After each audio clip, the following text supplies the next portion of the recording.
నమస్కారం. ప్రతిధ్వని కార్యక్రమానికి స్వాగతం. దేశ ఆర్థిక వ్యవస్థ వేగవంతంగా డిజిటల్ సేవల దిశగా సాగిపోతున్న వేళ కార్డుల వినియోగంలో విధించే సేవా రుసుం అయోమయాన్ని సృష్టిస్తోంది. పెద్ద నోట్ల రద్దు తర్వాత డిజిటల్ చెల్లింపులను ప్రోత్సహించేందుకు ఇంధన ఇతర కొనుగోళ్లపై కార్డుల ద్వారా జరిపే లావాదేవీలపై విధించే మర్చెంట్ డిస్కౌంట్ రేట్ను కేంద్ర ప్రభుత్వం రద్దు చేసింది. అయితే నగదు ఉపసంహరణ గడువు మిగడంతో బ్యాంకులు సేవా రుసుమును తిరిగి వసూలు చేయడం మొదలుపెట్టాయి. దీంతో పెట్రోల్ బంకుల్లో కార్డుల్ని అనుమతించేది లేదని ఆందోళన చేయడంతో బ్యాంకులు వెనక్కి తగ్గాయి. వాస్తవానికి రుసుములకు సంబంధించి డెబిట్, క్రెడిట్ కార్డుల వాడకం, ఇతర వ్యాలెట్ సేవల విషయంలోనూ గందరగోళం నెలకొంది. ఈ నేపథ్యంలో కార్డుల వాడకం, సేవా రుసుముల విషయంలో స్పష్టతపై ప్రతిధ్వని చర్చలు చేపట్టింది. ఈ చర్చలో పాల్గొంటున్న ప్రముఖులు ఎం సీతారామూర్తి గారు, స్టేట్ బ్యాంక్ ఆఫ్ మైసూర్ మాజీ మేనేజింగ్ డైరెక్టర్, సింహాద్రి సూర్యనారాయణ గారు, ఆర్థిక అంశాల విశ్లేషకులు, లంకా దినకర్ గారు, ఆర్థిక అంశాల విశ్లేషకులు, కర్ణాటి ఆంజనేయరెడ్డి గారు, భారతీయ జనతా పార్టీ ఏపీ అధికార ప్రతినిధి.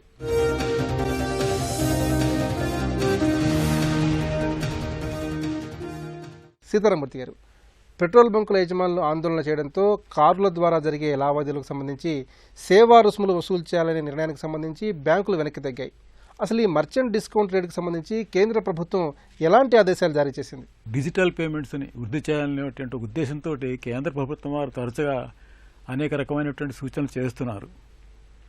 అయితే కేంద్ర ప్రభుత్వం తరఫు నుంచి ఎటువంటి ఆదేశాలు అయితే రాలేదు. రిజర్వ్ బ్యాంకు ద్వారా వారు తమ సూచనల్ని బ్యాంకులకు అందజేయడానికి ప్రయత్నం చేస్తున్నారు.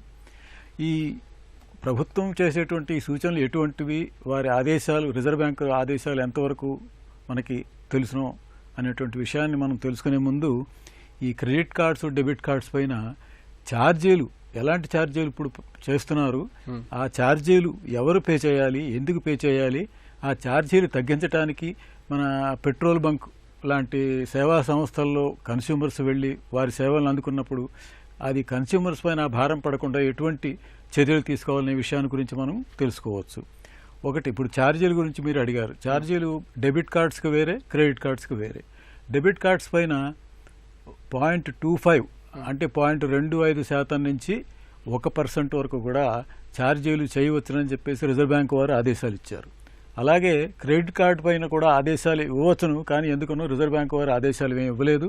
క్రెడిట్ కార్డుల పైన ఎంత ఛార్జ్ చేయాలి అనేటువంటి విషయం బ్యాంకుల వారికి, ఆ క్రెడిట్ కార్డు సర్వీసెస్ ప్రొవైడ్ చేసేవారికి విడిచిపెట్టారు. అయితే ఈ ఛార్జీలు ఎందుకు చేయాల్సి వస్తుందనేటువంటి విషయం మనం కొంచెం విశ్లేషణ చేయాలి. ఇక్కడ ముఖ్యంగా ఈ మాస్టర్ కార్డు కానీ, వీసా కార్డు కానీ, లేకపోతే అమెరికన్ ఎక్స్ప్రెస్ వారి కార్డు కానీ ఉపయోగించే వారికి 2% వరకు కూడా ఛార్జీలు అవుతాయనే విషయం తెలుసు. అయితే ఛార్జీలు ఎందుకు చేయాలి, ఛార్జీలు ఎందుకు పూర్తిగా తొలగించకూడదు అనేటువంటి అంశం ఇప్పుడు వివాదంగా తయారైంది. క్రెడిట్ కార్డులు, ఈ సర్వీస్ ప్రొవైడర్స్ ఏంటంటే ఈ క్రెడిట్ కార్డు ఉపయోగించేటువంటి వారి యొక్క ఖాతాలన్నింటినీ వాళ్ళు నిర్వర్తించాలి. క్రెడిట్ కార్డు ఉపయోగించిన వెంటనే ఎవరి దగ్గరైతే ఆ క్రెడిట్ కార్డు ఉపయోగిస్తారో వాళ్ళకి వెంటనే పేమెంట్ జరిగేట్టుగా చూడవలసినటువంటి బాధ్యత కూడా ఈ సర్వీస్ ప్రొవైడర్స్దే.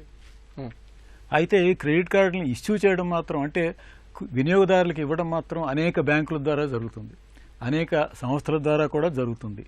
అయితే ఈ సంస్థలకు ఈ అధికారాన్ని ఇచ్చి క్రెడిట్ కార్డులని ఉపయోగించడానికి, లేకపోతే వాటిని వితరణగా ఇవ్వడానికి కన్స్యూమర్లకి ఈ సర్వీస్ ప్రొవైడ్ చేసేటువంటి సంస్థలు, మాస్టర్ కార్డు కానీ, వీసా కార్డు కానీ వారు బాధ్యత వహిస్తారు.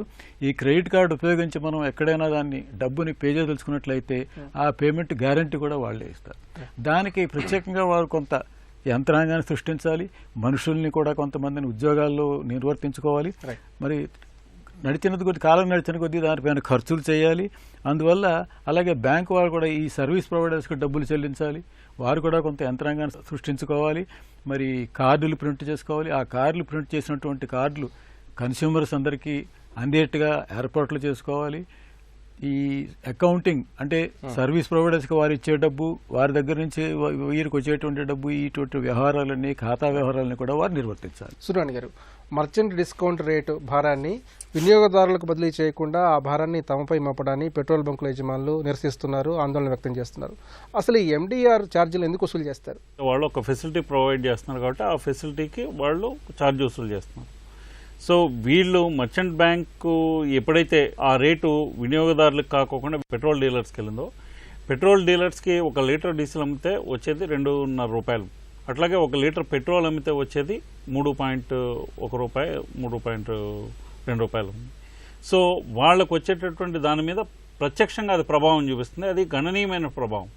ఎందుకంటే 1% అంటే 1 లీటరు డీజిల్ అంటే 60 పైసలు పోతుంది. అంటే అతనికి వచ్చేటటువంటి రూపాయనర్లో 60 పైసలు ఈ ఛార్జ్ కింద పోతుంది. సో వాళ్ళకి ఎక్కువ ఇంపాక్ట్ అవుతుంది దీనివలన. అందుకని వాళ్ళు ఆందోళన చెందుతున్నారు. అదొకటి. రెండోది, ఇప్పుడు అది వినియోగదారుడికి వేస్తే వినియోగదారుడి మీద కూడా అదనపు భారమే. 60 పైసలు వినియోగదారుడి మీద అదనపు భారం. అట్లాగే డీజిల్ పెట్రోల్ కొట్టుకుంటే 75 పైసల దాకా అదనపు భారం పడుతుంది. సో ఈ రెండు ఎవరు భరించాలన్న దాని మీద ఇప్పుడు మెయిన్ ఈ పెట్రోల్ డీలర్స్గా వ్యక్తం చేసేటువంటి ఆందోళన. ఇక్కడ ఎవరి మీద పూర్తిగా వేసినా కానీ అది యాక్చువల్గా ఆయా వర్గాల అసంతృప్తికి గురవటం అన్నది ఉంటుంది. సరే, ఇక్కడ ట్రాన్సాక్షన్ కాస్ట్ అలా అని ఒక ఫెసిలిటీని ఫ్రీగా ఇవ్వడానికి జరగదు. ఎందుకంటే ఇప్పుడు ఆ ఫెసిలిటీ ప్రొవైడ్ చేసేవాళ్ళు వాళ్ళకి ఐటీ ఇన్ఫ్రాస్ట్రక్చర్ క్రియేట్ చేసుకోవాలా, వాళ్ళు కొంతమందికి ఎంప్లాయ్మెంట్ ఇవ్వాలా, కొంతమంది స్టేషనరీ కాస్ట్ ఏదైతే కార్డ్స్, ఈ ప్లాస్టిక్ కార్డ్స్ ఏవైతే యూజ్ చేస్తారో ఆ కార్డ్స్, వీళ్ళందరూ నెక్స్ట్ రికార్డింగ్ ఆఫ్ ట్రాన్సాక్షన్స్, జరిగినటువంటి ట్రాన్సాక్షన్ రికార్డ్ మెయింటైన్ చేయాలా. వాళ్ళు ఆ విధమైనటువంటి ఫెసిలిటీని ఫ్రీగా ఇస్తారని మనం అనుకుంటే అది కూడా కరెక్ట్ కాదు. అయితే ఇతర నిత్యావసరాల కొనుగోలు విషయంలో ఈ భారం ఏ విధంగా ఉంటుంది? ఇతర నిత్యావసర వస్తువుల భారంలో అది కన్జ్యూమర్ కన్నా దీనికి మర్చెంట్ బ్యాంకర్స్కి వేస్తున్నారు. అది అక్కడే అంటే మనం ఇక్కడ డిఫరెన్స్ చూడాలి. ఇతర వస్తువులకి దీనికి ఒక సిగ్నిఫికెంట్ డిఫరెన్స్ ఏంటంటే, ఎవరు కూడా పెట్రోలు క్రెడిట్లో పోయించుకునే తక్కువ. ఏదో పెద్ద సంస్థలు వాళ్ళు వీళ్ళకి తప్ప డీలర్స్ కూడా ఎవరు కూడా పెట్రోలు డీజిల్ అన్నది వాళ్ళు క్రెడిట్లో ఇవ్వరు. క్రెడిట్లో ఇచ్చేది చాలా పెద్ద సంస్థలకు ఇస్తారు, అంటే ఇన్ఫ్రాస్ట్రక్చర్ సంస్థలు కానీ అలాంటి వాళ్ళకి. అలా కాకోకుండా మిగతా సామాన్య మానవులు ఏంటంటే క్యాష్ అండ్ క్యారీ అది. సో వెంటనే వాళ్ళ క్యాష్ ఇస్తారు, డీజిల్ కానీ పెట్రోల్ కానీ పోయించుకుంటారు, వెళ్ళిపోతారు వాళ్ళు. సో దానికి నగదు రూపంలో వీళ్ళకి వస్తుంది ఆ నగదు. సో వర్కింగ్ క్యాపిటల్ కూడా రిక్వైర్మెంట్ కూడా ఎక్కువ ఉంటుంది పెట్రోలియం సంస్థలకి. ఎందుకంటే అమౌంట్ ఏమో ఎక్కువ ఉంటుంది వాళ్ళు ఇన్వెస్ట్ చేసేది, అట్లాగే వాళ్ళకి వచ్చేటటువంటి కమిషన్ తక్కువ ఉంటుంది. సో ఇంత తక్కువ మార్జిన్లో వాళ్ళు ఆపరేట్ చేస్తున్నారు కాబట్టి ఆ భారం వీళ్ళ మీద వేస్తే కనుక మాకు ఎక్కువ మా కమిషన్లో నుంచి పోతుందన్నది అక్కడ. అలా మిగతా మర్చెంట్స్కి వచ్చేటప్పటికి, మిగతా నిత్యావసర వస్తువులు మిగతా వాళ్ళకి వచ్చేటప్పటికి వాళ్ళ ప్రాఫిట్ మార్జిన్ వాళ్ళు డిటర్మైన్ చేసుకుంటారు. అంటే ఇక్కడ ఆయిల్ సంస్థలు డిటర్మైన్ చేస్తున్నాయి కమిషన్ ఎంత తీసుకోవాలో. ఇక్కడ ప్రాఫిట్ మార్జిన్ ఎంత పెట్టుకోవాలో వేరే ఆపరేటింగ్ రెగ్యులేటింగ్ ఏజెన్సీ లేదు వాళ్ళకి. సో మిగతా వాళ్ళకి వాళ్ళు వేసినా కానీ అది ఇండైరెక్ట్గా కన్జ్యూమర్ మీద వాళ్ళు మోపేసేటువంటి అవకాశం ఉంది. బట్ ఇక్కడ అవకాశం మరి ఇవ్వటం లేదు కదా, అందుకని వాళ్ళు ఎక్కువ ఆందోళన చెందుతున్నారు. దినకర్ గారు, డెబిట్ కార్డులు, క్రెడిట్ కార్డులు, అలాగే ఇతర వాలెట్ల వినియోగించే సందర్భంలో వసూలు చేసే సేవా రుసుములకు సంబంధించి ప్రజల్లో కొంత గందరగోళం నెలకొంది. వాస్తవానికి ఈ సేవా రుసుముల వసూలు విషయంలో ఎలాంటి స్పష్టత, ఎలాంటి అవగాహన అవసరం అంటారు? వినియోగదారుడు వినియోగించుకునే సేవ యొక్క అవసరం ఏదైతే ఉందో దాని యొక్క ఆ అవసరానికి వీరిచ్చేటటువంటి సేవ కరెక్ట్గా మ్యాచ్ అవుతుందా లేదా అనేది చాలా కీలకమైనటువంటి అంశం. ఎందుకంటే ఆ సేవే లేకుంటే జరిగేటటువంటి కాలయాపన కావచ్చు, లేకపోతే జరిగే నష్టం కావచ్చు, ఆ రెండు కూడా చాలా ప్రాముఖ్యమైనటువంటి అంశాలు ఇందులో. అయితే సేవకు అయ్యే వ్యయం మీద పారదర్శకత ఉండాలి. ఎందుకంటే దానిలో ముందు ఏ సేవకైనా ఇదే ఒక వ్యయం అవుతుందంటే దానికి ట్రాన్సాక్షన్ కాస్టు, ప్రాసెసింగ్ కాస్టు, ఇతరత్ర ఏదైనా ఓవర్ హెడ్స్ అయితే దానికి సంబంధించి ఎంత అవుతుందనే దాని మీద స్పష్టత ఉండాలి. ఎందుకంటే చాలా వరకు అయ్యేటటువంటి వ్యయాలు సేవలకు సంబంధించి ఇంత పర్సెంటేజ్ అని చెప్తారు, దానిలో ఏ ఏమిడి ఉన్నాయి అనేది ఎవరికి కూడా దాదాపు తెలియదు. దానిలో ఒక స్పష్టత కావాలి. అలాగే సేవ యొక్క నాణ్యత కూడా తెలియజేయాలి. ఇప్పుడు కార్డు ఉంది, ఆ కార్డుని వినియోగించగానే వెంటనే ట్రాన్స్ఫర్ అయిపోయి అమౌంట్ అవతల వ్యక్తి వినియోగించుకునేటటువంటి అవకాశం, ఎవరైతే ఖాతాదారుడు ఉంటారో ఆ ఖాతాదారుడు వినియోగించుకునేటటువంటి అవకాశం ఉంటుంది. అదే నగదు లావాదేవీలు జరిగేటప్పుడు ఆ transaction period float, time float అనేది కొంత ఎక్కువ అయ్యి అది ఇంట్రెస్ట్ కాస్ట్ కూడా ఒక్కరోజు డిలే అయినా అది ఇంట్రెస్ట్ కాస్ట్ కింద లీడ్ చేస్తుంది. కాబట్టి చాలా ముఖ్యమైనటువంటిది సేవలో నాణ్యత అనేది. ఆ సేవ వల్ల వినియోగదారుడు కలిగేటటువంటి లాభం ఏంటి, ఎప్పుడైతే తనకి రావాల్సినటువంటి ఆ అమౌంట్ ఇమ్మీడియట్గా ట్రాన్స్ఫర్ అయ్యిందో, ఈ ట్రాన్స్ఫర్ అయిన మరుక్షణం నుంచే ఆ సొమ్ముకి అతను హక్కుదారుడయ్యి తను వినియోగించుకునేటటువంటి అవకాశం ఉంటుంది అనేటటువంటి అంశాన్ని స్పష్టత చేయాల్సినటువంటి అవసరం ఉంది.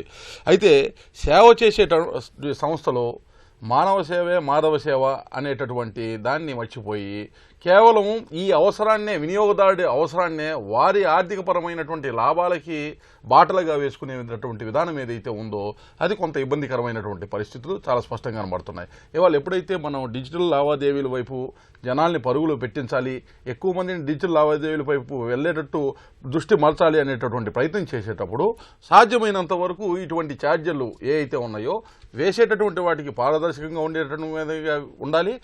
సాధ్యమైనంత వరకు తక్కువగా ఉండి ఎక్కువ మందిని ఈ మోడ్లోకి అట్రాక్ట్ చేసేటటువంటి విధంగానే ఉండాలి. ఆంజనేయ రెడ్డి గారు, వీసా కార్డులు అలాగే మాస్టర్ కార్డుల వినియోగం సందర్భంలో సేవా రుసుములు వసూలు చేస్తున్నారు. మరి ఈ పరిస్థితుల్లో రూపే కార్డు ప్రాధాన్యత ఏంటి? రూపే కార్డు వినియోగం వల్ల ఎలాంటి బహుముఖ ప్రయోజనాలు అందుకోవచ్చు? ఈ ఎన్డీఏ ప్రభుత్వం అధికారానికి వచ్చిన తర్వాత జనధన్ అకౌంట్స్ సుమారు 25,80,00,000 జనధన్ అకౌంట్స్ ప్రారంభించారు. ఆ సందర్భంగా కూడా రూపే కార్డు విషయంలో ప్రధానమంత్రి చాలా స్పష్టంగా చెప్పారు. ప్రతి పేదవాడు మిగతా ధనవంతులు ఏ విధంగా అయితే అన్ని కార్డులు ఉపయోగించుకుంటున్నారో, వీసా అంటారా, అమెరికన్ ఎక్స్ప్రెస్ కార్డులు అంటారా, అంతే గర్వంగా ఆ విధంగానే తలెత్తుకునే విధంగా ఈ రూపే కార్డు తీసుకొని ఎక్కడికి వెళ్ళినా, అది రెస్టారెంట్లు కానివ్వండి, ఇంకెక్కడ కానివ్వండి, గర్వంగా మిగతా వాళ్ళలాగా ఈ రూపే కార్డు ఉపయోగించుకోవాలని ప్రధానమంత్రి గారు చెప్పారు. ఈరోజు ఈ వీసా కార్డు లేదా అమెరికన్ ఎక్స్ప్రెస్ లేదా ఇంకే కార్డుల మీద ఉండే ఏవైతే ఛార్జీలు ఏవైతే ఉన్నాయో ఈ రోజు వచ్చింది కాదు, అది అనేక సంవత్సరాలుగా జరుగుతూ ఉంది. నేనేమంటున్నానంటే ఈ డిజిటల్ లావాదేవీలు పెరుగుతున్నాయి కాబట్టి, చాలా ఎక్కువగా పెరుగుతున్నాయి కాబట్టి ఈ కంపెనీలు ఎవరైతే ఛార్జ్ చేస్తున్నారో వీసా కానీ, అమెరికన్ ఎక్స్ప్రెస్ కానీ, ఇంకేదో కార్డులు, వాళ్ళందరూ కూడా ఈ వాల్యూమ్ పెరుగుతున్నప్పుడు వాళ్ళ ఛార్జీలు తగ్గించాల్సిన అవసరం ఎంతైనా ఉందని నేను భావిస్తున్నాను. అందువల్ల కేంద్ర ప్రభుత్వం కూడా దాన్ని దృష్టిలో పెట్టుకొని ఇంతకుముందు తక్కువ మంది ఉపయోగించుకుంటున్నప్పుడు వాళ్ళ వ్యవస్థ కూడా అంతే వ్యవస్థ ఉంది, అంతే దాని యొక్క వాళ్ళ ఎస్టాబ్లిష్మెంట్ ఖర్చులు కూడా అంతే ఉంటాయి. ఈరోజు చాలా ఎక్కువ మంది ఈ డిజిటల్ ఆర్థిక లావాదేవీలకు వచ్చినప్పుడు ఈ కంపెనీలన్నీ కూడా వాళ్ళ ఛార్జీలన్నీ కూడా తగ్గించుకోవాల్సిన అవసరం ఉంది. ప్రభుత్వం ఆ దిశగా ఆలోచిస్తుందని నేను భావిస్తున్నాను. నవంబర్ 8 తర్వాత రూపే కార్డుల ఉపయోగం కూడా చాలా పెద్ద ఎత్తున పెరిగింది. అందువల్ల రూపే కార్డులు ఇంకా ఈ భారతదేశం కార్డులు, విదేశాలకు సంబంధించిన కార్డులు కాదు, ఈ రూపే కార్డులు ఇంకా ఎక్కువగా పంచాలా. కేంద్ర ప్రభుత్వం కానీ లేదా రాష్ట్ర ప్రభుత్వాలు కూడా ఆ దిశగా ఆలోచించి ప్రజల్ని సెన్సిటైజ్ చేసి రూపే కార్డులు ఉపయోగించుకునే విధంగా చూడాలని నేను కోరుకుంటున్నాను. మూర్తి గారు, దేశంలో కార్డుల వినియోగం క్రమేపీ పెరుగుతున్న నేపథ్యంలో బ్యాంకుల సేవల ప్రాధాన్యతను ప్రస్తుత తరుణంలో ఏ విధంగా పరిశీలించుకోవాలి? నగదు ఎక్కడ ఎటువంటి రూపంలో మనం నగదుని తీసుకెళ్ళి ఇచ్చినా సరే, లేకపోతే కార్డు పేమెంట్ చేసినా సరే, చివరికి ఈ వ్యవహారాలన్నీ సెటిల్ అయ్యేది బ్యాంకుల్లోనే. అందువల్ల బ్యాంకుల పాత్ర చాలా ముఖ్యమైనది మన దేశ ఆర్థిక వ్యవస్థలో. ఇప్పుడు బ్యాంకులతో మనం వ్యవహరించేటప్పుడు డీబీటీ అంటే డైరెక్ట్ బెనిఫిట్ ట్రాన్స్ఫర్ స్కీమ్ అనేటి ఒకటి ఉన్నది. మనకందరికీ అంటే ఈ బీద ప్రజలే కాకుండా మధ్యతరగతి కుటుంబాలకు కూడా తెలిసేటువంటి విషయం ఏంటంటే ఈ ఎల్పిజి సిలిండర్స్ పైన వచ్చే సబ్సిడీ వారి ఖాతాలకు డైరెక్ట్గా వస్తుంది. ఇప్పుడు అది జరగాలంటే ఆ బ్యాంకులో ఉన్నటువంటి అకౌంట్లని మన ఆధార్ కార్డు తోటి అనుసంధించాలి. అలాగే రేపు మన బ్యాంకులో ఉన్నటువంటి డిపాజిట్ల పైన ఈ ఇన్కమ్ ట్యాక్స్ టీడీఎస్ అనేటువంటిది, అంటే ట్యాక్స్ డిడక్షన్ అట్ సోర్స్, మన డిపాజిట్ల పైన వచ్చేటువంటి వడ్డీ, ఆ వడ్డీ పైన రుసుము ఇన్కమ్ ట్యాక్స్ 10% అని లేకపోతే 10.5% అని ప్రభుత్వం నిర్ధారించినట్లుగా దాన్ని డిడక్ట్ చేసేటంటే అది పూర్తిగా మన ఖాతాలోంచి ఆ డబ్బు తిన్నగా ఇన్కమ్ ట్యాక్స్ డిపార్ట్మెంట్ ఖాతాలోకి వెళ్ళిపోతుంది. అది వెళ్ళాలంటే మన కరెక్ట్గా మన ఖాతాలో జమ కావాలంటే మళ్ళీ దాని పాన్ కార్డు కావాలి. ఈ నగదు రూపంలో కానీ లేకుంటే క్రెడిట్ కార్డు రూపంలో కానీ ఎక్కడైనా సరే మనం ఖర్చు పెడుతున్నట్లయితే, లేకపోతే మన ఖాతాలో జమ వచ్చినట్లయితే మనకి కరెక్ట్గా మన ఖాతాలోనే జమ అయ్యేట్టుగా, మన ఖాతా నుంచి ఖర్చు అయ్యేట్టుగా మన ఇన్కమ్ ట్యాక్స్ డిపార్ట్మెంట్ వారికి మన లెక్కలు, మన యొక్క ట్యాక్స్ డిడక్షన్లు కరెక్ట్గా వెళ్ళాలన్నట్టయితే పాన్ కార్డు అవసరం చాలా ఉన్నది. అందువల్ల అందరూ కూడా ఈ పాన్ కార్డు నంబరు బ్యాంకు వారికి తెలియజేసి, అంతేకాదు బ్యాంకు వారు ఇంకొక విధమైనటువంటి పద్ధతి ప్రవేశపెట్టారు. ఈ పాన్ కార్డు ఉండడం వల్ల, ఈ నెంబర్ ఉండడం వల్ల మనకి ఇచ్చేటువంటి పాస్వర్డ్స్ అనేవి ఉంటాయి. ఆ పాస్వర్డ్స్ కూడా కొన్ని చోట్ల ఈ ఈ మన పాన్ కార్డు నెంబర్ తోటి జోడించారు. సూర్యనారాయణ గారు, దేశం నగదు రహిత ఆర్థిక వ్యవస్థ వైపు వడివడిగా అడుగులేస్తోంది. ఇప్పటికే ఎన్నో దేశాల్లో ఈ కార్డులను విరివిగా విస్తృతంగా వినియోగిస్తున్నారు. మరి ఆయా దేశాల నుంచి మనం ఎలాంటి ముఖ్య అంశాలని గమనంలోకి తీసుకోవాలి? అడ్వాన్స్డ్ కంట్రీస్ ఏవైతే ఉన్నాయో వాళ్ళు చాలా వరకు నగదు రహిత లావాదేవీలకు అలవాటు పడి ఉన్నారు. ఇక్కడ మనం దాని దిశగా వెళ్తున్నాం. మనం వెళ్ళడానికి కారణాలు ఉన్నాయి. మనకేంటంటే ఆర్థిక తీవ్రవాదం, పక్కన నైబరింగ్ కంట్రీ మన మీద ఆర్థిక తీవ్రవాదానికి పాల్పడుతుంది. దాని నుంచి మనం రక్షించుకోవాలి. నెక్స్ట్ విదిన్ ద కంట్రీ అవినీతి ఉంది, అవినీతి నుంచి మనం రక్షించుకోవాలి. నెక్స్ట్ మనకు ఒక ప్యారలల్ ఎకానమీ ఏదైతే రన్ అవుతుందో, అంటే ట్యాక్సెస్లోకి రాకోకుండా ఏదైతే ప్యారలల్ ఎకానమీ కింద చలామణిలో ఉంటుందో దాన్ని మనం జీడిపిలోకి పర్వీలోకి తీసుకురావాలి, అంటే పారదర్శకత తీసుకురావాలి ఎకానమీ వైపు. ఈ లక్ష్యాలతోటి మనం నగదురహిత సమాజం వైపు వెళ్దాం అనుకున్నాం. ఇక్కడ కొన్ని ప్రాబ్లమ్స్ ఉంటాయి. ఆ ప్రాబ్లమ్స్ని ఏ విధంగా అంటే మనం ఫోర్కాస్ట్ చేయాలా, ఆ ఫోర్కాస్ట్ చేసిన దాన్ని మనం కౌంటర్ మెకానిజం చేయాలా. అంటే ఇది ఎవరికి అవసరం, ఎవరికి అవసరం లేదు. అంటే ఒక వ్యక్తి మీద మనం ఒక ట్రాన్సాక్షన్ ఫోర్స్ చేసామనుకోండి, ఆ కాస్ట్ని అతను అబ్జర్వ్ చేసుకోవడానికి సిద్ధంగా లేకపోవచ్చు.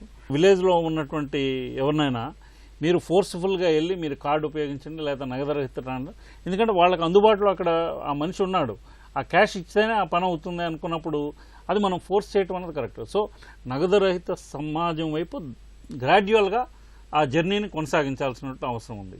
అక్కడ ఎవరికైతే అవసరం లేదో వాళ్ళని కనుక మనం ఆ నెట్లోకి తీసుకొస్తే ఖచ్చితంగా ఆ ట్రాన్సాక్షన్ కాస్ట్ ఏవైతే ఉన్నాయో అవి సోషల్ కాస్ట్ కింద తీసుకోవాలంటే ప్రభుత్వం కాస్ట్ కింద తీసుకోవాలా, లేదు మిగతా ట్యాక్స్ పేయర్స్ ఎవరైతే ఉన్నారో వాళ్ళ దగ్గర నుంచి వాళ్ళ వైపుకి వెళ్ళేటట్టు మనం జాగ్రత్తలు తీసుకోవాలి. అంటే ఆర్థిక వ్యవస్థ ఆ విధమైనటువంటి జాగ్రత్తలు తీసుకుని ఎవరికైతే అది అవసరం లేదో వాళ్ళ మీద దీనివల్ల వచ్చేటటువంటి కాస్ట్ ఏదైతే ఉందో దాని మీద ఇంపోజ్ అవ్వకోకుండా మనం ఆ జాగ్రత్త తీసుకుంటే వాళ్ళు వాలంటరీగా దాంట్లోకి వస్తారు. దినకర్ గారు, వ్యాపారుల్ని అలాగే జనసామాన్యాన్ని పెద్ద ఎత్తున నగదు రహిత ఆర్థిక వ్యవస్థ వైపు మళ్లించాలి.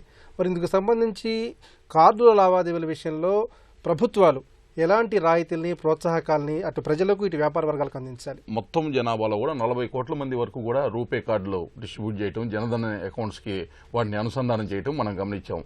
అలాగే ఈ మధ్యనే భీమ్ అప్లికేషన్ ఒకదాన్ని తీసుకువచ్చి దాని ద్వారా త్వరితగతిన పేమెంట్ చెల్లింపులు చేసే విధంగా చూడటము. గడిచిన వారం రోజుల్లోనే చాలా మంచి గ్రోత్ దానిలో కూడా పేమెంట్ ట్రాన్సాక్షన్స్ మనం చూసాము భీమ్కి సంబంధించినటువంటిది.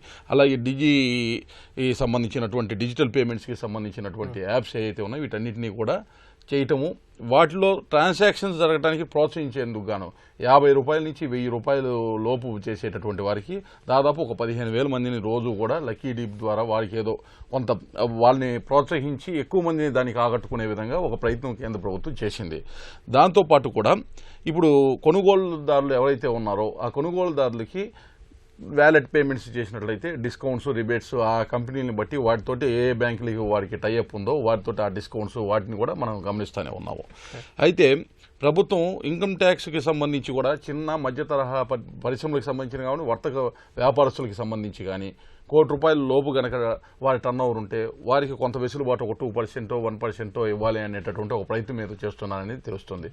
కాలయాపన తక్కువగా చేయటము, పారదర్శకంగా జరగటము, ఇవన్నీ సెక్యూర్డ్గా చేసేటటువంటి పద్ధతిలో చేసినట్లయితే ఈ రాయితీలతో పాటు వాటన్ని కూడా తీసుకొని ముందుకు వేసినట్లయితే తప్పనిసరిగా కూడా నగదు రహిత లావాదేవీలకి ప్రజలు ఎప్పుడూ కూడా ఆసక్తిగానే ముందుకు అడుగులు వేస్తారనేది ఈ 60 రోజుల్లో ఎంత గ్రోత్ వచ్చింది నగదు రహిత లావాదేవీలు అనే దాన్ని మనకి తేటతెల్లం చేస్తుంది. ఆంజనేయరెడ్డి గారు, కార్డుల వినియోగానికి సంబంధించిన సేవా రుసుముల విషయంలో కేంద్ర ప్రభుత్వం అలాగే బ్యాంకులు ఎలాంటి సత్వర నిర్ణయాలతో ముందుకు రావాల్సిన అవసరం ఉంది? డిజిటల్ వైపుగా మనం అడుగులు వేస్తున్నాం. దానికి సంబంధించి ప్రభుత్వం అనేక ప్రోత్సాహకాలు, లక్కీ గ్రాహక యోజనని, అదే డిజి ధన్జన్ యోజన వ్యాపారస్తుల కోసం కూడా పెట్టున్నారు.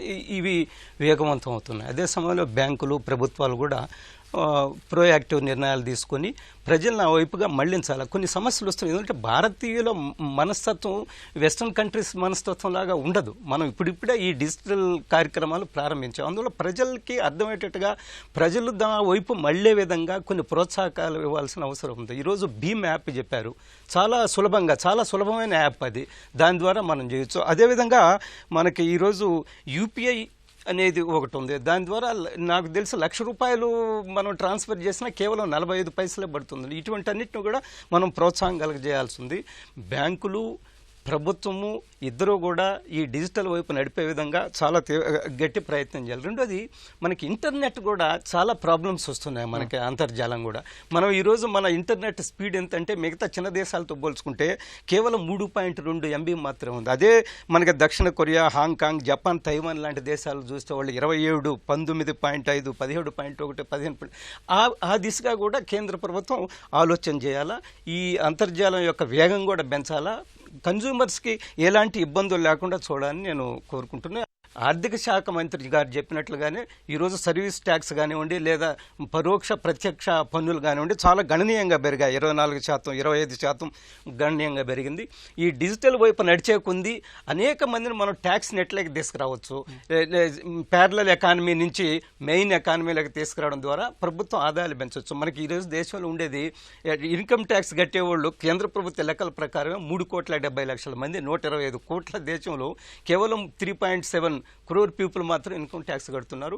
అందువల్ల అందరినీ కూడా ఈ పారదర్శకంగా నెట్లోకి తీసుకురావడం ద్వారా ఖచ్చితంగా ఈ డిజిటల్ వైపు ప్రజలు అడుగులేస్తున్నారు. ప్రజలు కొన్ని ఇబ్బందులు పడుతున్నారు. ఎప్పటికప్పుడు ఆ ఇబ్బందులను ఆలోచించి వాటిని కూడా పరిష్కరించడానికి ప్రయత్నం చేయాలి. మనం ఒక అంగడికి వెళ్ళి ఒక వస్తువు కొంటాం, ఒక 5 వస్తువులు కొంటే ఒక ధర చెప్తాడు. మనం అదే హోల్సేల్గా చెప్పామనుకో ఒక 100 వస్తువులు కొంటున్నా అంటే ధర తగ్గిస్తాడు. అదేవిధంగా ఈ కార్డులు ఏవైతే ఉన్నాయో మాస్టర్ కార్డు కానీ, వీసా కానీ లేదా అమెరికన్ ఎక్స్ప్రెస్ కానీ వాళ్ళందరూ కూడా ఈరోజు తగ్గించాలి. ఎందువల్లంటే వాల్యూమ్ పెరుగుతుంది, ఎక్కువ మంది డిజిటల్ నడుపుతున్నారు, ఈ డిజిటల్ కార్యకలాపాలు నడుపుతున్నారు. వీటన్నిటిని కూడా పారదర్శకంగా ఉండేటట్టు కేంద్ర ప్రభుత్వం ఎప్పటికప్పుడు ఆలోచన చేస్తుంది. తాత్కాలికమైన సమస్యలు ఉన్నప్పటికీ కూడా ప్రజలందరినీ డిజిటల్ ఎకానమీ వైపు, డిజిటల్ ఆర్థిక లావాదేవీల వైపు నడపడానికి కేంద్ర ప్రభుత్వం, రాష్ట్ర ప్రభుత్వం చిత్తశుద్ధితో పనిచేస్తుంది. దేశంలో ప్రజలు సాధ్యమైనంత వరకు డిజిటల్ లావాదేవీల వైపు మళ్లడానికి సిద్ధంగా ఉన్నారు. కార్డుల వాడకం రుసుముల్లో వెసులుబాటు కల్పించినట్లయితే మరింత వేగంగా దేశం డిజిటల్ ఆర్థిక వ్యవస్థ వైపు వేగంగా అడుగులు పడతాయని నిపుణులు అభిప్రాయపడుతున్నారు. ఇది నేటి ప్రసిద్ధి. నమస్కారం.